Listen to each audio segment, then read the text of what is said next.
Okay, so this video is going to be on setting up your filter to overstock your tank. Now, how do you know if you've overstocked your tank? And the answer is you have overstocked your tank, because you're not going to get a 10 gallon or a 20 gallon or a 29 gallon and have 4 or 5 fish, right? Because that's basically, in order to not overstock your tank, you probably got to go, 3 or 4 gallons of fish. And that's not really including the substrate and the decoration and the scaping and the plants and all that. They, in order for you to not be able to overstock your tank, you got to give them quite a bit of space. Now, the way that you get around that problem is you either run an Undergravel filter. You can supercharge your Undergravel filter by attaching a Aqua Clear 70 to your uplift tube, or you get a Canister filter.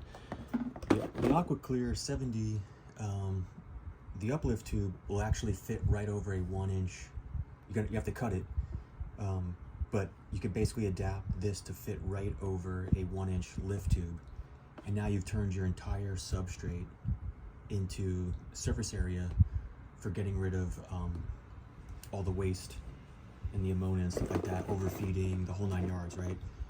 Nothing like an Undergravel filter to really offset an overstocked tank. I mean, that was the whole concept of an Undergravel filter. The reason why Undergravel filters stopped being used was aquascaping became really popular, and getting fast, instantaneous growth from plants sort of overshadowed the whole necessity of an Undergravel filter, and the whole biologic aspect of it went right out the window. Not to mention, it takes time to establish some biologic activity to counteract an overstocked tank. So Undergravel filters are definitely viable if you want to overstock your tank. You just need to supercharge them. You can use the bubbler, which is not bad, but you really want to get some serious water flow through your Undergravel. So you can use a power head, which I don't like because it just creates too much flow. You're going to need another filter in addition to your Undergravel filter. It's not a standalone filter. It does some mechanical, but it's basically pure chemical, biologic filtration. You're not going to get a lot of mechanical filtration, and you just need that fine mesh to collect things like parasites and whatever funk might be flowing. You really want to bind it in the filter media itself. Some fine polishing filter media really has to happen at some point. If it's not every day, you got to figure out how to polish your water in combination with getting biologics. And those two things just don't usually go hand in hand, because a water polisher needs more maintenance than a biologic. So this video is going to be how to separate mechanical from biological. Of course, one way you could do that is with an Undergravel. That would be your biologic. It takes time to develop, but that would suffice. And then you can have a regular mechanical filter doing your polishing in addition to your Undergravel. That need to be 2 separate systems. They can't be the same system, right? You want mechanical on a separate system, and you want biologic on a separate system.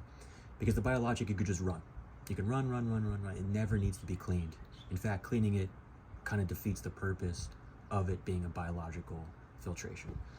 So what we're going to do now is I'm going to show you how to just take a canister and think about it almost exclusively as your biologic filtration, and forget the mechanical filtration. Because you want to overstock your tank, you want to overfeed your tank, then you're going to need a heavy biological filter. And you could do this with the 220, the 207. This may be too much for like a 29 gallon tank, but for a 75 gallon tank, this would be great. And you don't want to do an Undergravel, then have this one by itself be your biologic. And then you can use any other kind of filter you want for your fine water polishing, which you'll do more maintenance on.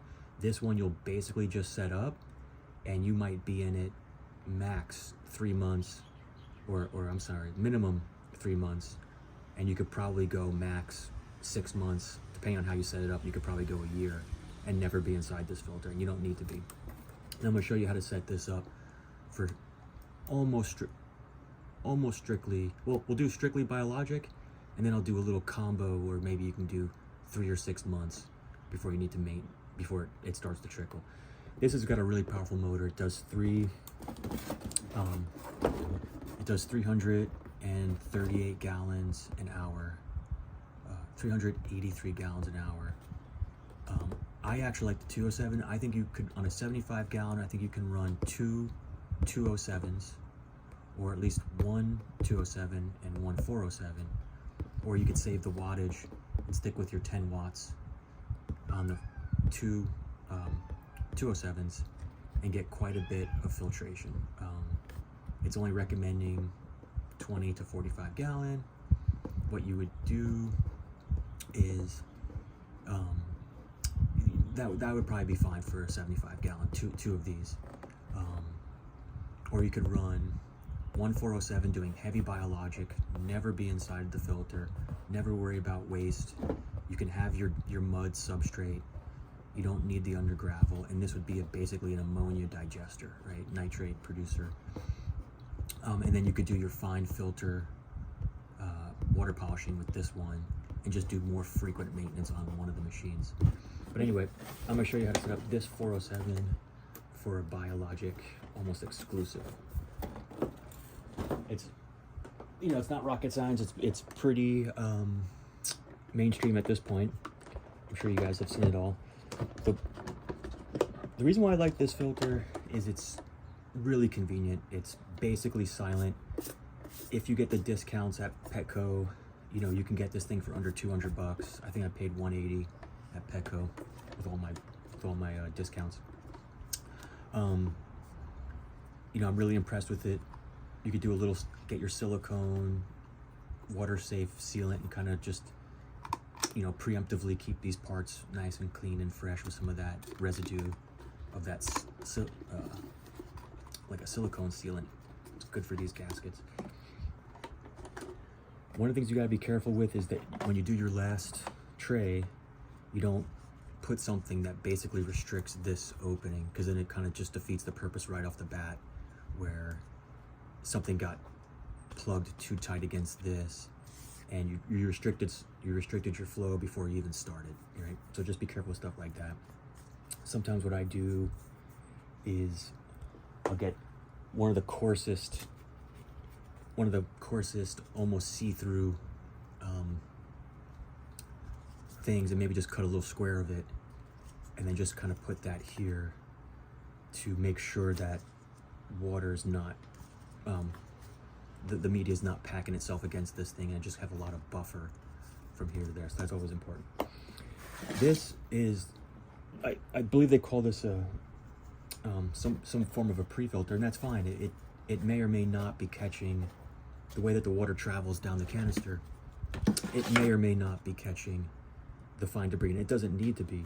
This is basically what they want you to colonize as your toxin digester. Let's just use that word to describe things that pull the biological chemicals that you don't want out of your system. And it may even catch some waste. Basically, this you never need to clean, right? If it gets to the point where it's horrifying, then what you would do is you would just take one and you would clean this one, put it back, months later, if it's, or if it's, that bad, a month later, you'd take this one, clean it, put it back, and you would just alternate these sponges if that was the problem that you were having, was you were just gunking these up, so to the point where you felt like they weren't even really working.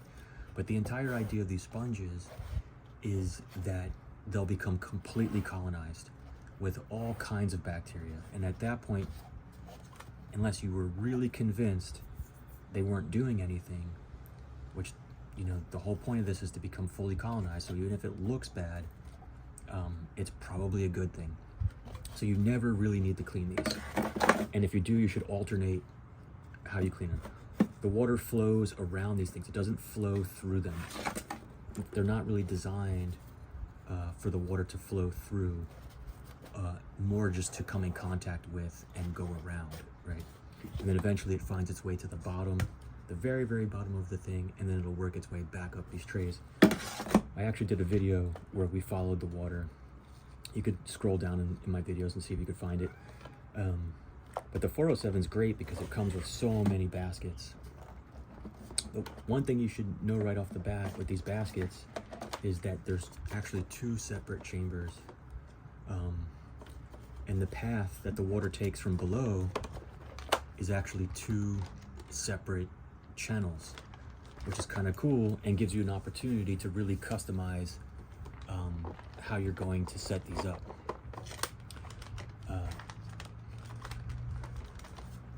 What you can do is you can pick one side of the basket to be much slower flow.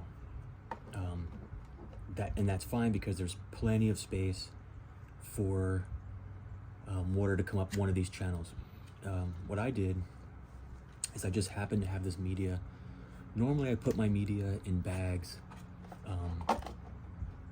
and I kind of suggest you do it. It's just convenient. There's no real reason other than just the convenience. Sometimes the bags make it harder for you to stuff more media in. And in that case, if you really don't want to deal with that and you want to maximize your space, then you can get rid of the bags. But when you're, for something like this, it might be okay. But if you're using the really fine media, I just suggest putting it in a bag, only for the reason of being able to take it out and move it around. These things you never need to clean. There's absolutely no reason for you to ever clean these. No matter how gunked up they are, you put them right back in. Water can flow in and around these bags with absolutely no problem. Let the bacteria, whatever your tank is producing and however these things are being presented with the waste, let them find their own balance with the waste your tank is producing. You don't need to help that process, right? So you just add them and forget them. There's no restriction. No matter how gunked up these things can get, you'll always have plenty of flow through them. Let them find their own balance in your tank. These are a little bit finer, and still, I would have preferred to put these in a bag, and I probably should have. I had them in a bag, and I knew if I took them out of the bags, I would fit every last one of them in, and I did. And so I didn't want to leave a handful of them out and just have nothing to do with them, so I said, screw it, I'm never going to take them out. I'll just put them in. Now I put these in on the bottom, and even though they're smaller, no matter how much waste comes in here, I'm gonna wager there'll always be plenty of flow to come through. If you're really worried about that, then you would put this first. You could put this down first, and then you could put your finer on top of that, and then you won't have to worry about this getting clogged as the water's coming up through the bottom. I kind of put them on the bottom. I'm gonna run them for a while, see if they do develop any restriction. But the reason why I did this is I wanted them to collect as much waste as possible on the way up through the bottom, to help the other things. Now this is my theory. We know that there's 2 kinds of bacteria digestions, in the presence of oxygen and not in the presence of oxygen. And both those bacteria deal with oxygen differently. One of them will die without the oxygen, one of them will die with the oxygen. So it's hard to have them simultaneously exist in your filter. If you think about it, how is it possible to get the nutrient to the bacteria that digests without the oxygen, right? Not in the presence of oxygen, while simultaneously introducing new food, new nitrates, so that it can digest. And that's a hard balance, right? How do you bring fresh water into your anoxic situation without simultaneously introducing oxygen? And one of the theories I have is, well, first you'll digest as much oxygen out of the water as you can by passing first through your oxygen consuming bacteria, hoping that you'll now have an oxygen depleted situation later on in the filter, and maybe you can start having some anoxic bacteria that doesn't need the oxygen, that can't do it in the presence of oxygen. So that was kind of the idea of packing this in first. Well, in my aquarium, I actually go through an Undergravel filter. So I'm hoping right off the bat, before it even enters into this, I've already depleted some of the oxygen from my water, right? I'm running a 207, so it's slower, right? It doesn't have the volume of this. And it's passing through the Undergravel slower, coming through this media slower. And what I'm hoping is there's enough time in the presence of the bacteria that consumes oxygen that eventually that water later on in the filter will be less oxygenated, and I can have a reduced oxygen environment. The other way that I'm attempting to do it is, and you could do that too. I don't know if you're not going to be running on Undergravel, but if you are, you're already reducing your oxygen as you're entering the filter, even before it even gets into the filter through the Undergravel. And then the other theory is, I'm packing it with more oxygen consuming media, right? And then what I did is I started constructing from the chambers. I picked one side of the chamber, the left side, and I put it's a coarse sponge here and a finer sponge on one side. I laid that down first, took my relatively fine sponge, stuck that in, and now what's going to happen is this grate will eventually become clogged, just naturally from the waste and from whatever is pulling through, and the flow will be dramatically reduced to this chamber, and eventually this entire sponge will get colonized, and that also will restrict flow and ergo reducing oxygen, because if there's no fresh water getting in, there's no oxygen getting in. And my theory was enough fresh water will be coming in, being digested of oxygen, and eventually creating a reduced oxygen environment as this becomes completely caked and solid with bacteria material, that by the time the second basket arrives, which I did again, same theory, put another sponge in, hoping to dramatically reduce flow and building up a barrier to the point where these sponges will eventually get so constricted that deep inside of them there should be a oxygenless environment developing. However, with just enough flow to bring new water in, that I might have a chance at digesting without the nutrients without the present. And this is just a theory. I have no idea if this is true. This is just my idea. And then this side of the aquarium will be where water will actually be able to flow a little bit more freely. So what I did was I put a bunch of chopped up filter with a little bit of filter floss on this side. It's loose enough that it'll collect some of the material, pre-filtering it, locking it away. This may be too much. I'm hoping that this does a lot of the pre-filtering, and that I don't have to really be in this too often, replacing these or cleaning these. I cut my own. I basically got rid of the ones that came with it. They're a little too fine for somebody who doesn't want to be in here very often. I don't want to be in this thing really at all. And I'll gauge that by the flow rate. Once the flow rate starts diminishing, I'll come in here and service just this column. I'm never going to service this column. I'm never going to service these. I'm never going to service the sponges. All I'm ever going to do is hopefully just service the very top basket, and not much else. I may rethink this and do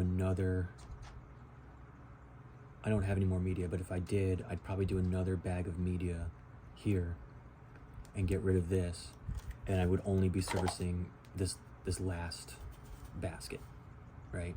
And so I come in, take out my my filter floss. This is kind of a loose filter floss situation. I didn't pack it in. I made it really fine, really fluffy, and then probably the only thing, really at the end of the day, what I'm gonna do is pack this with more media, and then just let the path the water's gonna take is the path of least resistance, which will be this one. It'll basically leave this one alone, and I'll only have to ever clean this one basket. I might even do a even finer floss, which is really, really fine for my last topping, and then just let this flow, right? And not really use this as a mechanical filtration, almost exclusively a biologic. And that's the point I can make to you guys, is you can set up, you can take this theory, one way you can do it is you would basically pick one side of it, and you would, from the very beginning, you would just restrict the whole column all the way up one side of the thing, and that would be your Anoxic side. And then you would just pick one side on this side and put no filter floss. Maybe you would stick this on the very last piece, or maybe you would stick something really fine on the very last piece, so that you could be in here every 3 months or every 6 months and just go, you know, just pop this out, pop a new one in, stick it right back, and that's your maintenance. You're in there once every 3 to 6 months, and then you just leave all this media. You leave your denser, thicker packed digesters going, and then if you pack them tight enough, there should be just enough flow into these that you can start doing an anoxic digestion while at the exact same time doing an anaerobic digestion. Yeah, and so that's my whole theory on how to set this up almost exclusively for doing a biologic filtration, so that you can overstock and overfeed your tank,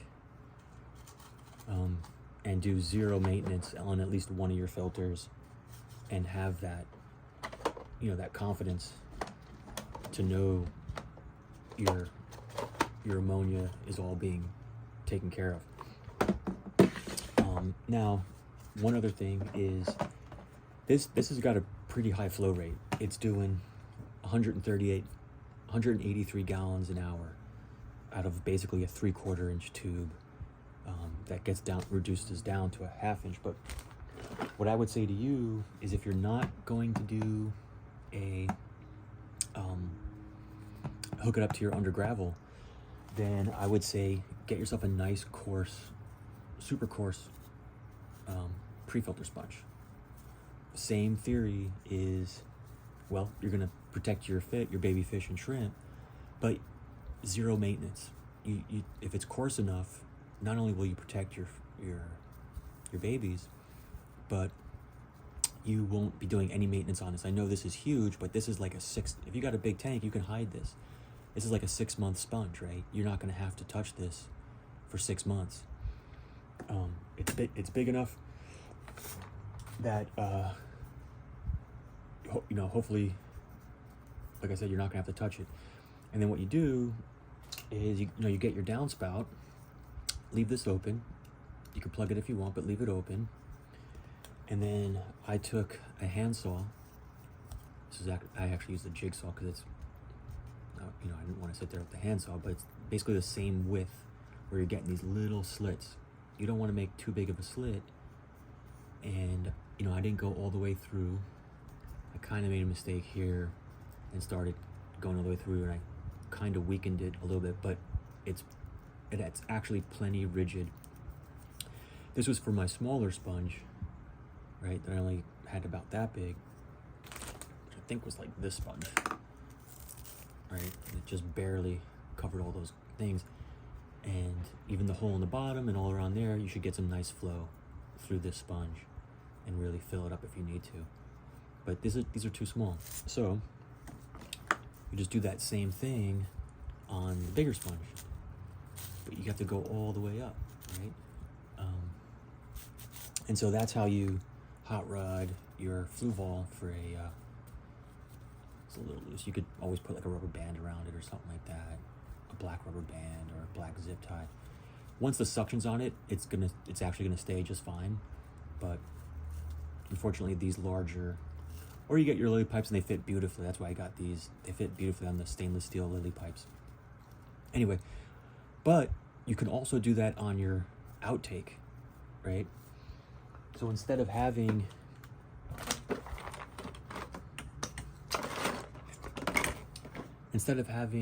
this thing blasting away, which I think is a little restricted anyway for this large filter. I don't know why they give you the same exact uplift and, well, a little bigger uplift, but they give you the exact same outlet tube on a 383 gallons. That's a lot of flow, trust me. It's like, that's deep, you know, that's major.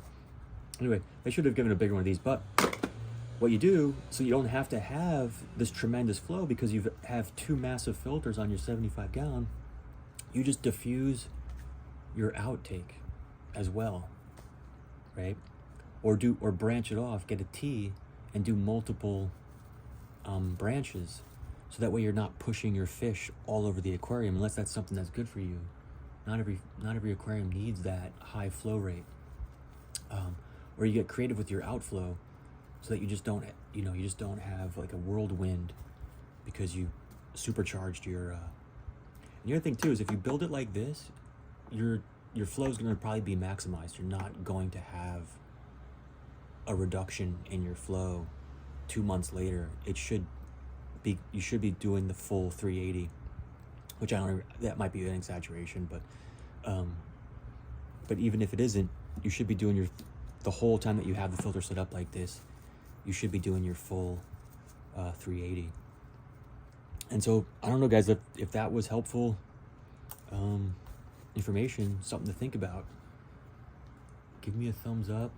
I know my video editing's a little cheesy, but I'm just trying to give you guys some cool ideas.